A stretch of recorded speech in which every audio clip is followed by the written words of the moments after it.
በጣም ታዋቂ ድምፃዊ ነች። ድምፃዊን ብቻ አይደለችም፣ አክቲንግም ትሰራለች፣ ፊልሞች ላይ ተሳትፋለች። እሱም ብቻ አይደለም፣ በጣም ደግሞ ጎበዝ እናት ናት። ዳግማዊ ፀሐዬ ወደ መድረክ።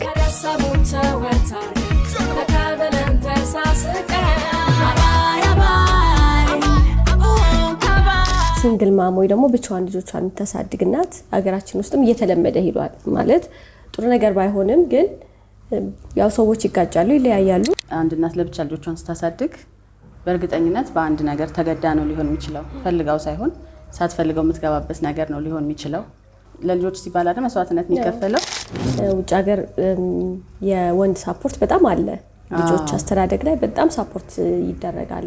እኛ ሀገር ካልቸራችን ትንሽ ከዛ ወጣ ስለሚል ሰፖርት የማድረጉ ነገር ላይ ትንሽ እንደ ማጆሪቲ ስታስቢው ብዙም አይደለም። ሞራ ብዙ ኃላፊነት የተጫነው እናቶች ላይ ነው።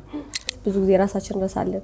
ልጆቹን ብቻ ፎከስ ማድረግ እንዳልሽው አባትም እናትም መሆን ስለሚያስፈልግ የሁለቱም ነገር ከቨር ለማድረግ ስንል እግዚአብሔር ይመስገን ልጆቼም አድገዋል።